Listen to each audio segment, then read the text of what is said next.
సరే ఈ మంత్రం ఎలా పనిచేస్తుంది అంటే మంత్రం శబ్దశక్తితో పనిచేస్తుంది.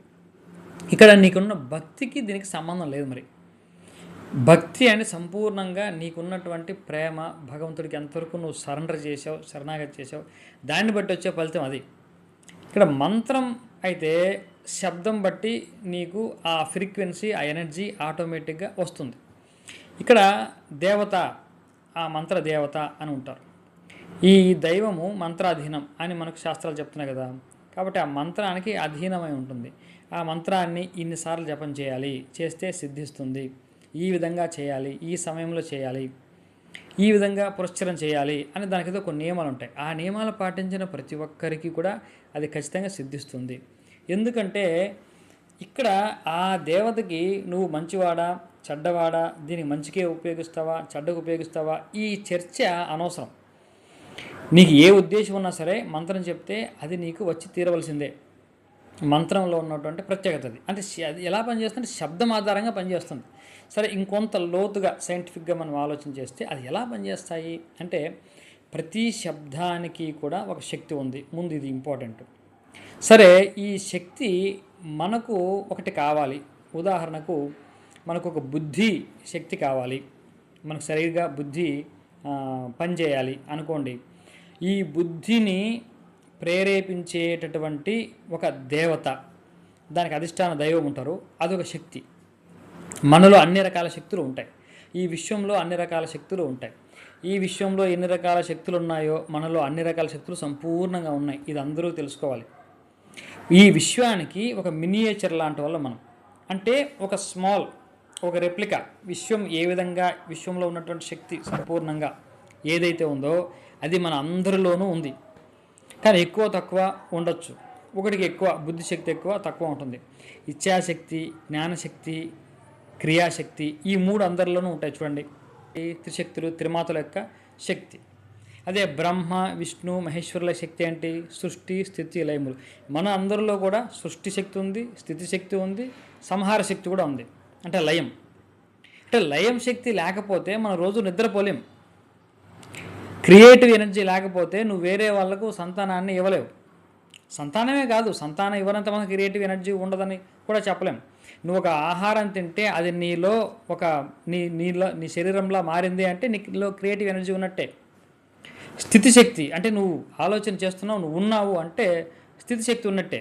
కాబట్టి బ్రహ్మ, విష్ణు, రుద్రుల యొక్క శక్తి మనందరిలో ఉంది, త్రిమాతల యొక్క శక్తి ఉంది, పంచ భూతాల యొక్క శక్తులు మనలో ఉన్నాయి. మనలో వేడి ఉంది, అగ్నితత్వం ఉంది, జలతత్వం ఉంది, వాయుతత్వం ఉంది.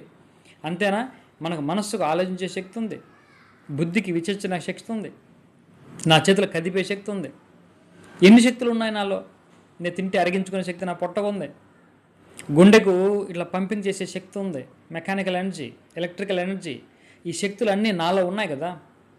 కాబట్టి నాకు ఏదైతే జీవితానికి అవసరమో అన్ని శక్తులు నాలో ఉన్నాయి. కానీ ఒక్కొక్కసారి ఆ శక్తులు తగ్గుతూ ఉంటుంది. చూడండి, విష్ణు అంశ ఉన్నవాడు పృథివీకి రాజు అవుతాడు అని చెప్తున్న శాస్త్రాలు. అంటే రాజు అంటే ఒక ఆఫీస్లో ఒక బాస్ కూడా ఒక విష్ణు అంశ ఉండాలి. మనలో విష్ణు అంశ ఉంది, కానీ ఆ విష్ణు అంశ బలహీనపడినప్పుడు మనకు ఆ యోగం రాదు.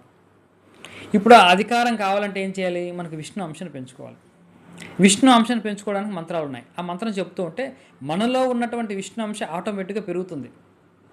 మనలో ఉన్నదే, మనలో ఉన్నటువంటి శక్తి పెరుగుతుంది. మనకి ఈ విధంగా ఐశ్వర్యాన్ని ఆకర్షించే శక్తి, జనాల్ని ఆకర్షించే శక్తి, ఇవన్నీ కూడా మనలో ఉంది, ఎంతో కొంత ఉంది. మనకు ఎక్కువగా కావాలనుకున్నప్పుడు ఆ మంత్రం తీసుకొని మనం దాన్ని జపం చేస్తే ఆకర్షణ శక్తి వస్తుంది. విష్ణు సహస్రనామంలో 3వ నామం ఉంది, వషట్కారనామం. వషట్కారనామం దేనికి ఉపయోగిస్తారంటే ఆకర్షణ కోసం, వశం చేసుకోవడం కోసం. ఈ చుట్టూ ఉన్నటువంటి వ్యక్తులను కానీ చుట్టూ ఉన్నటువంటి ఆ యొక్క ఫోర్సెస్ని కూడా మనం వశం చేసుకోవాలంటే వషట్కార అనేటటువంటి శబ్దం.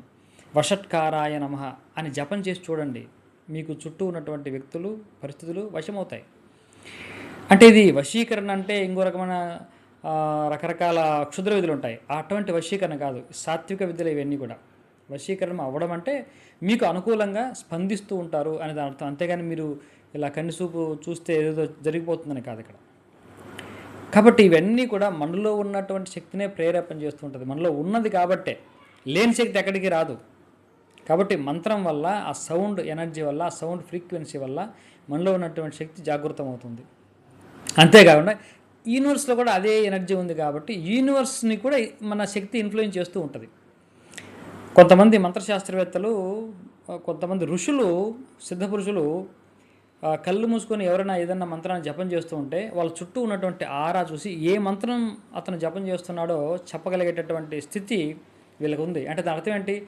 ఆ మంత్రం జపం చేస్తుంటే ఆ మంత్రాదేవత ఒకరొక రూపాన్ని తీసుకోవడం, మన చుట్టూ ఉండడం అనేది మనం చూడలేము, చూసేవాళ్ళు చూడగలుగుతున్నారు. కాబట్టి మంత్రాలు ఆ విధంగా మనకు పనిచేస్తాయి. అదేవిధంగా యంత్రాలు, తంత్రాలు కూడా వాటి యొక్క ప్రక్రియ అలా సైంటిఫిక్గానే ఉంటుంది.